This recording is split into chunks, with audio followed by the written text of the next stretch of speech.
اللہ رب العزت قلوب کی طرف نظر فرماتا ہے، اور حدیث پاک میں اللہ رب العزت نے قلوب کی طرف نظر جب فرمائی تو سب سے بہتر قلب محمد کو پائی۔ پھر حضور کے صحابہ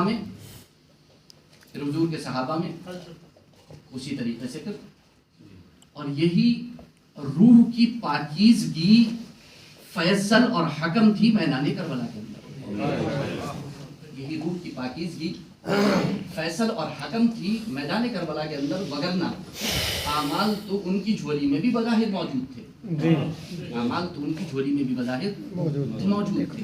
تو ہمیں یہاں پر جو گفتگو کرنی ہے بہت ہی عمدہ، اور میں بس آپ سے گزارش کرنا چاہوں گا کہ آپ بہت ہی اطمینان رکھیں، بہت سکون رکھیں۔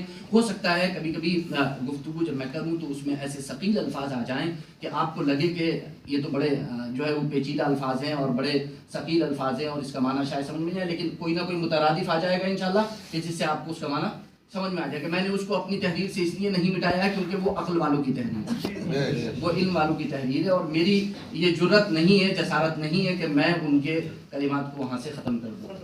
تو میری آپ سے گزارش ہے کہ بہت ہی جو ہے وہ دھیان سے میری گفتگو کو سنیے گا۔ اللہ رب العزت نے کیا ارشاد فرمایا؟ بسم اللہ الرحمن الرحیم، فَإِذَا سَوَّيْتُهُ وَنَفَخْتُ فِيهِ مِن رُوحِي فَقَعُوا لَهُ سَاجِدِينَ۔ جب میں اسے ٹھیک کر لوں، اور میں اپنی طرف کی، ترجمہ سنیے گا حالات کا، اور میں اپنی طرف کی خاص معزز روح، صرف روح ترجمہ نہیں ہوتا، اور میں اپنی طرف کی خاص معزز روح اس میں پھونک دوں تو اس کے لیے سجدے میں گر پڑنا، اس کے لیے سجدے میں کب گرا جائے گا؟ جب خاص معزز روح اس پتلے میں آ جائے گی، خاص معزز روح اس پتلے میں آ جائے گی تو اس کے لیے سجدے میں گر پڑنا۔ سوال، حضرت آدم علیہ السلام مسجود لہو تھے یا مسجود الیہ؟ مسجود لہو تھے یا مسجود الیہ؟ اگر وہ مسجود لہو تھے، ان کے لیے سجدہ ہوا تو سجدہ تعظیم ہی، اور مسجود الیہ تھے تو کعبہ بھی آپ کا مسجود الیہ ہے، مسجود لہو نہیں۔ کعبہ بھی آپ کا مسجود الیہ ہے، اس کی طرف آپ سجدہ کرتے ہیں، اس کے لیے سجدہ نہیں کرتے۔ تصوف کی دنیا میں چلے جائیے، امام ربانی مجدد الفسانی رحمت اللہ تعالی علیہ کی بارگاہ میں چلے جائیے اور ان لوگوں کے بارے میں سوال کیجئے جن کی روح بہت پاکیزہ ہوتی ہے، جن کی روح بہت پاکیزہ ہوتی ہے، ان کے بارے میں سوال کیجئے، اے امام، میں امام ربانی سے چل رہا ہوں، آپ دھیان رکھنا، میں امام ربانی کی بات کی میں نے، اے امام آپ بتائیے جس کی روح اتنی پاکیزہ ہو اور وہ میرا شیخ اور مرشد ہو، تو کیا میں نماز میں اس کا تصور کر سکتا ہوں؟ میں نماز میں اس کا تصور، اور میں تصور کروں گا اپنے شیخ کا تو وہ مسجود لہو ہوگا یا مسجود الیہ ہوگا؟ مسجود لہو ہوگا یا مسجود الیہ ہوگا؟ وہ مسجود الیہ، وہ مسجود الیہ ہوگا، اس کی عبادت نہیں ہوگی، اس کی عبادت نبی کا تصور آ جائے تو نماز ہوگی کہ نہیں ہوگی؟ اس سے زیادہ پاکیزہ روح ہے کیا کسی کی؟ اس روح سے زیادہ پاکیزہ روح ہے کیا کسی کی؟ سوال، جنازے میں جب آپ سب بستہ ہوتے ہیں، جنازہ اور لاش آپ کے سامنے ہوتی ہے، جسم آپ کے سامنے ہوتا ہے، روح موجود نہیں ہوتی، جسم آپ کے سامنے ہوتا ہے، روح موجود، جنازہ مسجود لہو ہوتا ہے یا مسجود الیہ ہوتا ہے؟ میں انشاءاللہ آپ کو بتاؤں گا، اسی میں آپ کو آ جائے۔ یہ آخر اتنی کرامت اور بزرگی ملی کیسے؟ کس بنیاد پر ملی؟ روح کی بنیاد، خاص معزز روح پتلے میں ڈالی گئی۔ یہ کرامت و بزرگی میں. ہماری آج کی گفتگو کا موضوع ہے جسم و روح. میری اس مختصر گفتگو سے جہاں آپ کو جسم و روح کی حقیقت سے واقفیت ملے گی، وہیں بدن سے روح کے تعلق کے جو دور ہیں، بدن سے روح کے تعلق کے جو دور ہیں اور ان میں روح کی کار فرمائیاں ہیں، انشاءاللہ ان سے بھی آگاہی ملے گی. نیز دنیاوی و اخروی امور میں روح کی کیا حیثیت و مقام ہے، اس سے شناسائی ہوگی، اور برزخی امور یعنی قبر میں فتنہ، سوال، ثواب، عذاب کے بارے میں بھی کافی روشنی حاصل ہوگی. نیز حیات النبی صلی اللہ علیہ وسلم کا مسئلہ کافی حد تک آپ کے لیے سرل و آسان ہو جائے گا. بالخصوص جسم و روح میں کون زیادہ لائق ہے کہ اسے بنایا جائے، سنوارا جائے، سدھارا جائے، نکھارا جائے. جسم و روح میں کون زیادہ اس کا سداوار اور لائق ہے کہ اس کو سنوارا جائے، سدھارا جائے، اس کی فکر کی جائے، اس کی فکر کی جائے. بیمار ہونے پر فوری طور پر علاج کرایا جائے. بیمار ہونے پر فوری طور پر علاج کرایا جائے. شاید یہ لفظ یعنی روح کا علاج آپ کے کانوں کے لیے نامانوس ہو کہ روح کا علاج آج تک تو ہم نے کیا نہیں کبھی. آج تک تو ہم نے سنا بھی نہیں کہ روح کا علاج کرانے کوئی کہیں پر گیا ہو. آپ نے سنا آج تک؟ آپ نے سنا کہ روح کا علاج کوئی کرانے گیا ہو؟ دراصل آج روح کے علاج ہی کے لیے ہم یہاں پر ہیں. ہماری یہ محفل روح کے علاج کے لیے، اور یہ حضرات جو ڈاکٹر حضرات یہاں پر آئے بھی، یہ بھی آپ کی روح ہی کا علاج کرنے آئے یہاں پر، ورنہ یہ اپنے کلینک میں ہوتے اگر یہ جسم کا علاج کرنے آئے ہوتے. آج اس محفل میں یہ روح کا علاج کرنے آئے، آج اس محفل میں یہ روح کا علاج کرنے آئے. اللہ تعالیٰ انہیں جزائے خیر عطا فرمائے. تو شاید یہ لفظ روح کا علاج کانوں کے لیے نامانوس ہو، مگر در حقیقت آج اسی کے علاج کی نہایت سخت ضرورت ہے. یہ ماننا پڑے گا کہ ہماری زندگی دو چیزوں کا مجموعہ ہے، ایک جسم، دوسرے روح. جسم نظر آتا ہے مگر روح نظر نہیں آتی. جسم نظر آتا ہے مگر روح نظر نہیں آتی. اور یہ بھی عجیب بات ہے کہ جو نظر آتا ہے وہ کچھ بھی نہیں، اور جو نظر نہیں آتا وہی سب کچھ ہے. جو نظر نہیں آتا وہی سب کچھ ہے. روح نکل جائے تو جسم کو شہر خاموشہ میں منتقل کر دیا جاتا ہے. روح نکل جائے تو جسم کو شہر خاموشہ میں منتقل کر دیا جاتا ہے، کیونکہ پھر جسم کی کوئی حیثیت باقی نہیں رہتی. کوئی باپ، کوئی بیٹا میت کو اپنے گھر میں سجا کر احترام و عقیدت کی نگاہ سے دیکھنا پسند نہیں کرتا. باپ بیٹے کو، بیٹا باپ کو، بھائی بھائی کو، بہن بھائی کو، سب ایک دوسرے کو لے جا کر کے منتقل کرتے تھے. کوئی الماری میں سجا کر کے نہیں رکھتا، کوئی الماری میں سجا کر، اور عقل والے تو کبھی بھی نہیں رکھتے. ہاں کچھ لوگ ہیں جو سجا کر کے رکھ لیتے ہیں، میں مطلقاً بھی نہیں کہوں گا. کچھ لوگ ہیں اور انہیں سجانے کا شاید بہت زیادہ ہی شوق تھا، اسی لیے اللہ نے فرعون کو سجا دیا ہے عبرت کے لیے.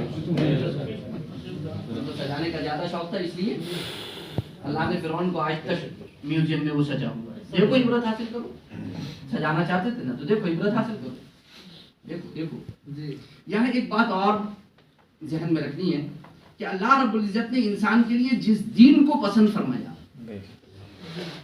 جس دین کو پسند فرمایا، وہ بھی دو چیزوں کا مجموعہ ہے. جس طرح انسانی زندگی دو چیزوں کا مجموعہ ہے، جسم اور روح کا. ایک عقیدہ، دوسرے عمل. ایک عقیدہ، دوسرے عمل. انسانی زندگی دو چیزوں کا مجموعہ، جسم اور روح. ایمانی زندگی دو چیزوں کا مجموعہ، عقیدہ اور عمل. عمل نظر آتا ہے، عقیدہ نظر نہیں آتا. نظر نہیں آتا. کلمہ پڑھ رہا ہے، اعمال صالحہ کر رہا ہے، نظر آ رہا ہے، مگر اس کا اپنے خدا و رسول سے کیسا تعلق ہے نظر نہیں آتا. آخرت پر کتنا محکم یقین ہے نظر. تو عقیدہ نظر نہیں آتا مگر عقیدہ ہی سب کچھ ہے. مگر عقیدہ ہی سب کچھ ہے. مگر عقیدہ ہی.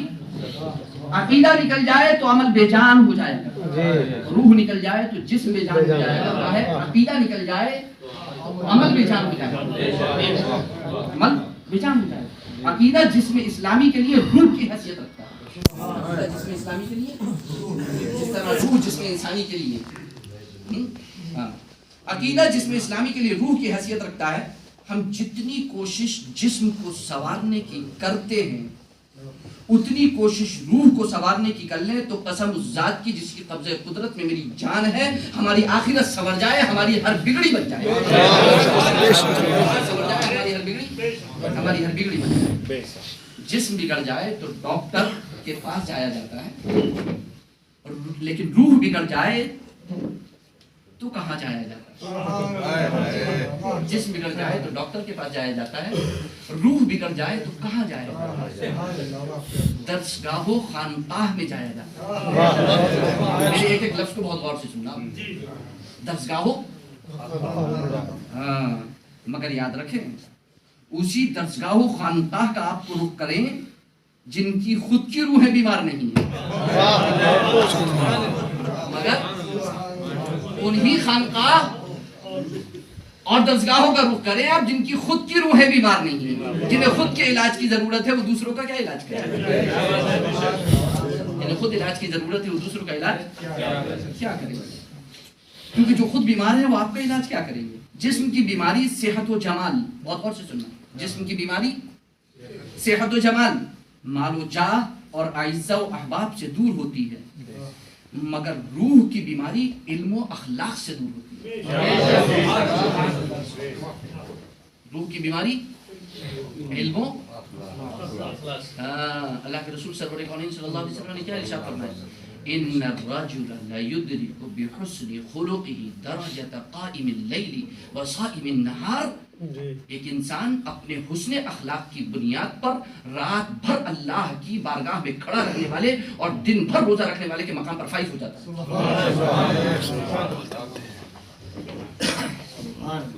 تو روح اگر بیمار ہو جائے تو علم و اخلاق سے اس کا علاج کیا جاتا ہے. علم و اخلاق. اور اس کو یوں بھی آپ سمجھ سکتے ہیں کہ جب علم و اخلاق نہیں ہے تو روح بیمار ہے. روح بیمار. یہ وہ سعادت ہے جو انسان کے نفس میں حاصل ہوتی ہے. علم و اخلاق یہ وہ سعادت ہے جو انسان کے نفس میں حاصل ہوتی ہے، اور یہی سعادت ابدی اور سرمدی ہے. یہی سعادت ابدی اور سرمدی ہے. قرآن کریم میں چاہیے پڑھیے تفاسیر کریمہ. علامہ امام فخر الدین رازی رحمۃ اللہ تعالی علیہ کیا فرماتے ہیں؟ سورہ تکاثر کے حوالے سے اس کی تفسیر میں اس کے تحت کیا فرماتے ہیں؟ تکاثر کسے کہتے ہیں؟ تکاثر کہتے ہیں تفاخر کو. تکاثر کہتے ہیں تفاخر کو. مال، اولاد، جاہ، عزت، شہرت، کنبہ، قبیلہ، اس کی زیادہ طلبی، اس کی زیادہ طلبی، اور پھر فخری انداز میں اپنے مال، اپنی شہرت کو بیان کرنا لوگوں کے درمیان. اس کے تحت فرماتے ہیں کہ سعادت جو انسان کو حاصل ہوتی ہے وہ تین چیزوں میں، ایک نفس میں، ایک بدن میں، اور ایک وہ جو خارج سے حاصل ہوتی ہے مگر وہ بھی بدن ہی سے متعلق ہوتی ہے، وہ بھی جسم ہی سے متعلق ہوتی ہے. جو نفس میں سعادت حاصل ہوتی ہے وہ ہے علم اور اخلاق. جو بدن میں سعادت انسان کو حاصل ہوتی ہے وہ ہے صحت و جمال. اور جو خارج سے حاصل ہوتی ہے مگر تعلق اس کا بدن ہی سے ہوتا ہے وہ دو ہیں، ایک ضروری ایک غیر ضروری. ایک ضروری اور ایک غیر ضروری. ضروری جو ہے وہ ہے مال و جاہ، اور غیر ضروری جو ہے وہ دوست و احباب. دوست و احباب یہ بدن ہی سے متعلق ہے کیونکہ بدن کو مال کی ضرورت ہے، بدن کو جاہ کی ضرورت ہے. ایک وقت کو دوست و احباب نہ ہو مال کافی ہو جائے، مگر دوست و احباب ہو اور مال کسی کے پاس نہ ہو تو سب محتاج ہو جائیں گے، سب ہاتھ پہ ہاتھ دھرے رہ جائیں گے. تو پہلی جو نفس میں روح میں جو سعادت حاصل ہوتی ہے، یہاں ہمیں دیکھنا ہے سعادت دو چیزوں میں حاصل ہوتی ہے. سعادت روح میں بھی انسان کو حاصل ہوتی ہے اور سعادت جسم میں بھی انسان کو حاصل ہوتی ہے. مگر باقی کون سی ہے اور فانی کون سی ہے؟ باقی کون سی ہے اور فانی کون سی ہے؟ اللہ کے رسول سرور کونین صلی اللہ علیہ وسلم کیا ارشاد فرماتے ہیں؟ انسان کے تین دوست، انسان کے تین دوست. وہ اپنے قریب المرگ جب ہو جاتا ہے، بستر مرگ پر ہوتا ہے، تو وہ اپنے تینوں دوستوں کو بلاتا ہے اور پہلے دوست سے کہتا ہے کہ جناب آپ میرے لیے کیا کر سکتے ہیں؟ آپ میرے لیے کیا کر سکتے ہیں؟ تو وہ کیا کہتا ہے؟ وہ جواب دیتا ہے وہ جواب دیتا ہے کہ میں آپ کے لیے یہ کر سکتا ہوں کہ آپ کی تیمارداری کر سکتا ہوں، آپ کا علاج کر سکتا ہوں، آپ کا معالجہ کر سکتا ہوں، آپ کی دیکھ بھال کر سکتا ہوں، اور خدا نہ کرے قضاء الہی اللہ کی طرف سے وعدہ آ جائے اور آپ انتقال کر جائیں تو پھر میں آپ کے لیے تجہیز کر سکتا ہوں، تکفین کر سکتا ہوں، کفن دفن کر سکتا ہوں، آپ کو اچھے سے دفنا سکتا ہوں، اور اس کے بعد واپس آنے کے بعد جو آپ کے دوست صحابہ ہوں گے، رشتے دار ہوں گے، ان کے درمیان آپ کی خوبیاں بیان کر سکتا ہوں۔ اللہ کے رسول سرور کونین صلی اللہ علیہ وسلم نے صحابہ سے پوچھا کہ تمہیں اس میں کیا معلوم ہوا؟ صحابہ نے کہا یا رسول اللہ ہم نے تو اس میں کوئی خیر دیکھی نہیں، اس دوست میں تو ہم نے کوئی خیر۔ اللہ کے رسول فرماتے ہیں وہ دوسرے دوست سے کہتا ہے کہ تم نے پہلے والے کا جواب سن لیا، اب تم بتاؤ تم میرے لیے کیا کر سکتے ہو؟ وہ کہتا ہے کہ میں تمہارے لیے کیا کر سکتا ہوں؟ اگر تمہاری وقت آ جائے تو میرے اور تمہارے راستے جدا ہو جائیں، میرے اور تمہارے راستے، تم اپنے راستے میں اپنے راستے، تم اپنے راستے میں اپنے راستے، بس میں تمہاری جب تک سانس کا ڈورا بندھا ہوا ہے، جب تک روح جسم کے اندر ہے، میں تمہارے کام آ سکتا ہوں، اس کے بعد میرا تمہارا کوئی تعلق نہیں، تم اپنے راستے میں وہ تیسرے دوست سے کہتا ہے کہ تم نے دونوں کے جواب سن لیے، اب تم بتاؤ کہ تمہارا کیا کہنا ہے، تم میرے کس کام آ سکتے ہو؟ تو وہ کہتا ہے کہ میں تمہارے ساتھ تمہاری قبر میں چلوں گا، میں تمہارے ساتھ تمہاری قبر میں روشنی کروں گا، حشر میں بھی چلوں گا، اور تمہارے میزان میں بیٹھ جاؤں گا، تمہارے پلے کو بھاری کر دوں گا، جنت میں لے جاؤں گا۔ اللہ کے رسول سرور کونین صلی اللہ علیہ وسلم ارشاد فرماتے ہیں پہلے دوست کا نام ہے اہل و عیال، اور دوسرے دوست کا نام ہے مال، اور تیسرے دوست کا نام ہے اعمال۔ تیسرے دوست کا نام ہے اعمال۔ تو جناب روح کے لیے کون کام آ رہا ہے؟ کون سا دوست چاہیے آپ کو روح کے لیے؟ اعمال۔ آپ کو روح کے لیے کون سا چاہیے؟ اعمال۔ میں اگر اس میں جاؤں گا تو بہت لمبی میری گفتگو ہوگی، کیونکہ یہی میرا بہت لمبا ہے، یہی میرا، میں اسی لیے ہٹ نہیں رہا ہوں۔ اس سے میں نے آپ کو بولا تھا نا کہ میں اس میں دیکھ کر کے بولوں، کیوں وجہ ہے اس کی، میں اس سے اگر ہٹوں گا تو بہت دور نکل جاؤں گا اور یہ وہیں کا وہیں رہ جائے گا، یہ وہیں کا وہیں رہ جائے گا، اس لیے میں بالکل ہٹنا نہیں چاہتا ادھر ادھر، میں بالکل تو یہ وہ سعادت ہے جو انسان کے نفس میں حاصل ہوتی ہے، اور یہی سعادت ابدی اور سرمدی ہے۔ روح جب بیمار ہوتی ہے تو جسم آسمانوں پر ضرور ہوتا ہے، روح جب بیمار ہوتی ہے تو جسم آسمانوں پر ضرور ہوتا ہے، مگر آگ برساتے ہوئے، مگر آگ برساتے ہوئے۔ اور جب روح صحت مند ہوتی ہے تب بھی جسم آسمانوں پر جاتا ہے، مگر اس وقت نور کی برکھا برستی ہے، نور کی برکھا برستی ہے۔ روح دل کی لطافت و پاکیزگی کا نام ہے، جس کے بغیر انسان درندہ ہوتا ہے، جانور ہوتا ہے، وحشی ہوتا ہے، حیوان ہوتا ہے۔ آپ ایک ٹائرانہ نظر دنیا پر ڈال سکتے ہیں، سب سورج سے زیادہ روشن ہے۔ آج اکثر مسلمان جسم کو سنوارنے میں لگے ہوئے ہیں، لگتا ہے ان کی نظر میں روح کی کوئی